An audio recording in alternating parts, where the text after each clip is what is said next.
بسم اللہ الرحمن الرحیم۔ ساری رات کتب حدیث کے سمندروں میں گوتے لگاتا ہوں، لاکھوں حدیث مصطفیٰ کے میں نے جام پی ہیں، وہاں سے یہ سارے نچوڑ کے میں نے یہ حدیث جمع کی ہیں۔ حضور کی اہل بیت جیسا بیلا موم اور حضور کے بعد مولا علی علیہ السلام جیسا کائنات میں اللہ نے کوئی بنایا ہی نہیں۔ جتنی عظمتیں مولا علی کو عطا ہوئی ہیں، جتنے خصائص، جتنے مناقب، جتنی صفات اللہ نے جو اپنی اور اپنے رسول کو عطا کی ہیں، وہی صفات علی علیہ السلام کو عطا کر دی ہیں۔ علی جیسا کائنات میں نظر ہی نہیں آتا۔ قرآن پڑھ کے دیکھو، قرآن کہتا ہے کہ علی جیسا کوئی نہیں۔ بخاری پڑھ کے دیکھو، مسلم پڑھ کے دیکھو، ابو داؤد، ترمذی، نسائی، ابن ماجہ، حاکم، قسطلانی، اسقلانی، سیوطی، بیہقی، طبرانی، قاضی عیاض، ابن حجر مکی، علامہ علوسی، فخر الدین رازی، عماد الدین ابن کثیر، قاضی ثناء اللہ پانی پتی، مولانا مدودی، ابن ابی حاتم، ابو حنیفہ، شافعی، مالک، احمد بن حنبل، پڑھ کے دیکھو۔ علی علیہ السلام جیسا کائنات میں حضور کے بعد کوئی آیا ہی نہیں، اللہ نے بنایا ہی نہیں۔ جو لوگ آپ کو کہتے ہیں کہ علی علیہ السلام کا چوتھا نمبر ہے، جو علی علیہ السلام پہ بہر والوں کو فوقیت دیتے ہیں، میں ہاتھ جوڑ کے کہتا ہوں ان کا یہ حسد اور بغض دیکھ کے سنیت کے بارے میں دل میں میل نہ لانا۔ سنی ہوتا ہی وہ ہے جو اہل بیت اطہار کی افضلیت کا قائل ہو۔ یہاں تو میں نے وہ بھی دیکھے ہیں کہتے ہیں میں علی کا بیٹا ہوں، میں سید ہوں، لیکن علی علیہ السلام کا نمبر چوتھا ہی ہے۔ میں فاطمہ الزہرا کا بیٹا ہوں، لیکن افضل حضرت ابوبکر صدیق ہی ہیں۔ میں اس پر کیا کہہ سکتا ہوں، میری تو زبان بند ہے۔ لیکن میں ایک بات ضرور آپ کو بتاتا ہوں، غیرت مند بیٹا وہی ہوتا ہے جو باپ اور ماں کے دشمنوں پہ لعنت بھیجے۔ اس کو میں بغیرت ہی کہہ سکتا ہوں کہ جو اپنے باپ کے دشمنوں کے قصیدے پڑھے، جو باپ کو گالیاں دینے والوں پر سلام پڑھے، وہ غیرت مند ہوتا ہے، مجھے بتائیں۔ اس لیے میں آپ کو یہ بتانا چاہتا ہوں، میں تو سالوں سے آپ کو سنیت بتا رہا ہوں، اور یار لوگ کہتے ہیں میں رافضی ہو گیا۔ جو پروگرامز ہوتے ہیں میرے اہل سنت کے پلیٹ فارم پہ، وہ جو حضور علیہ السلام کی اہل بیت سے لوگ محبت کرتے ہیں، جو پیار کرتے ہیں، وہ جب مجھے بلاتے ہیں، دعوت دیتے ہیں، تو وہ پھر کال کر کے مجھے کہتے ہیں علامہ صاحب بڑا مسئلہ خراب ہو گیا، فلاں گروپ نے، جلالی گروپ نے، اطاری گروپ نے، رضوی گروپ نے، وہ جو سنیت کے سرٹیفکیٹ بانٹتے ہیں، انہوں نے ادھر تو ہنگامہ کھڑا کر دیا کہ ہم اس کو اہل سنت کی مسجد میں آنے نہیں دیں گے، اہل سنت کے پلیٹ فارم پہ خطاب کرنے نہیں دیں گے۔ میں سیدھی سی ایک بات آپ سے پوچھتا ہوں، یہ لوگ کوئی میری مخالفت کرتے ہیں؟ یہ کیوں کہتے ہیں لوگوں کو کہ اس کو نہ بلاؤ؟ وجہ کیا ہے روکنے کی؟ وجہ یہی ہے نا، ان کو پتا ہے کہ اس کے نام کے ساتھ جڑا ہوا اہل بیت کی محبت، وکیل اہل بیت کا ٹائٹل ملا اس کو ہند کی سرزمین سے، تو اس لیے ادھر آئے گا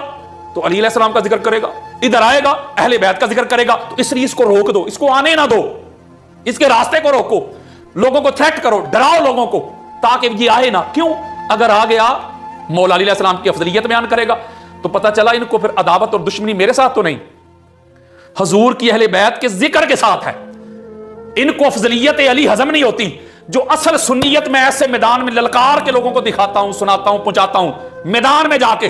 اور چیلنج کرتا ہوں کوئی سوال کرنا چاہے تو کرے سوال۔ ان کو پتہ ہے جب اس طرح یہ کھول کے ہماری کتابیں دکھائے گا اور لوگوں کو بتائے گا اور اہل بیت کے دشمنوں کو ننگا کرے گا، ایکسپوز کرے گا، ہم تو ان پر سلام پڑھتے ہیں، ہم تو ان کو چھپاتے ہیں، تو عام لوگوں کو، عام پبلک کو پتہ چل جائے گا کہ اہل بیت کا دشمن کون تھا، تو پھر ہم کیا جواب دیں گے؟ ہمارے نمازی ہم سے سوال کریں گے، چندے رک جائیں گے، لوگ بھاگ جائیں گے، لوگوں کو شعور آ جائے گا، سمجھ آ جائے گی، وہ اہل بیت کے در پہ آ جائیں گے، لہٰذا بہتر ہے اس کو ہی روکو۔ لیکن میں ان کو پیغام دینا چاہتا ہوں، میں زیادہ اپنی بات نہیں کرنا چاہتا۔ مجھے تو لوگ گالیاں بھی دیتے ہیں، آپ یوٹیوب چیک کریں کتنے میرے خلاف کلپ بنے ہوئے، میں نے کبھی اپنی ذات کے لیے کوئی بات کی نہیں، مجھے کوئی گالیاں بھی دے میں اسے چھیڑتا ہی نہیں، لیکن جو مقام اہل بیت پہ بات کرے پھر میں اسے چھوڑتا ہی نہیں۔ مجھے اپنا تو ہے ہی نہیں، لیکن میں آپ کو جنمن بات بتاتا ہوں کہ جو کچھ میرے ساتھ ہو رہا ہے میں آپ کو سنانا نہیں چاہتا، نہ بتانا چاہتا ہوں، لیکن ایک بات ضرور بتانا چاہتا ہوں کہ اگر میں اکیلا بھی رہ گیا، میں تنہا بھی رہ گیا، سارے ہی چھوڑ گئے، تو پھر بھی اسی طرح اہل بیت اطہار کی عظمت، ان کی افضلیت کے میں ڈنکے بجاتا رہوں گا جب تک میری سانسیں چلتی ہیں۔ اس ذکر سے میں رکنے والا نہیں ہوں، میں پلتا ہوں در علی المرتضیٰ کے ٹکڑوں پہ، میں نے خیرات لی ہے علی المرتضیٰ کے دہلیز سے، میں نوکر ہوں اس در کا، میں بھکاری ہوں اس در کا، میں منگتا ہوں اس در کا، میں تو اس در کے سامنے اپنا سر جھکا کے لوگوں کو اصل سنیت کا چہرہ دکھا رہا ہوں۔ میں تو سنیت کا مقدمہ لڑ رہا ہوں، یار لوگوں نے جو سنیت کا چہرہ گدلا کر دیا تھا، گندا کر دیا تھا، جو اہل بیت سے محبت کرتے تھے وہ سنیت کا نام سن کے بھاگنا شروع ہو گئے تھے۔ میں نے تو محنت کر کے، کوشش کر کے ان کو بتایا ہے کہ مولوی صاحب آپ کو سنیت نہیں بتاتے، آؤ میں آپ کو سنیت بتاتا ہوں، قرآن سے بتاتا ہوں، مصطفیٰ کے فرمان سے بتاتا ہوں۔ 1000 کے قریب قرآنی آیات میں نے دی ہیں مولا علی علیہ السلام کی افضلیت میں، 5000 حدیث مصطفیٰ دی ہے، پھر اس کے علاوہ امہات المومنین صحابہ، پھر محدثین مفسرین کی آراء دی ہیں، ایک حوالہ بھی شیعہ کتاب کا نہیں دیا۔ یہ ہے سنیت۔ یہ جو سنیت کے ٹھیکیدار بنے پھرتے ہیں، کہتے ہیں ہم سنیت کے سرٹیفکیٹ بانٹیں گے، ہم جسے کہیں گے وہ سنی ہے وہ سنی ہوگا، ان کو تکلیف یہ ہے، ان کو حسد بغض صرف حضور علیہ السلام کی اہل بیت اطہار سے ہے، اور یہ ایسا کچھ کر رہے ہیں شیعہ کی ضد میں، یہ شیعہ کی ضد میں اپنے ایمان کا بیڑا غرق کر رہے ہیں۔ واللہ باللہ تاللہ، اللہ اور اللہ کے رسول کی عزت کی قسم کھا کے میں کہتا ہوں، حضور کے اہل بیت کے در کے منگتے بنو۔ اور اس کوشش سے، میری اس اسٹرگل سے اتنا اچھا فیڈ بیک ملا ہے، میں آپ کو بتاؤں کہ ہزاروں لوگ ایسے ہیں جو مجھے ملتے ہیں، کہتے ہیں حضرت صاحب یہ جو کچھ آپ بیان کرتے ہیں، اور دیوبندی، واللہ باللہ تاللہ دیوبندی دوست مجھے کہتے ہیں حضرت صاحب ہمیں اب پتہ چلا کہ اہل بیت کا کیا مقام اور مرتبہ ہے، ہم تو نوکر بن گئے مولا علی علیہ السلام کے، کٹر دیوبندی۔ وہ کہتے ہیں ہمارے ملا تو ہمیں بتاتے ہی نہیں تھے، وہ کہتے تھے تو شیعہ کا کام ہے اہل بیت کا ذکر کرنا، سنیوں کا تو کام ہی نہیں۔ دیوبندی اہل حدیث اور بے شمار رضوی، کٹر جلالی رضوی،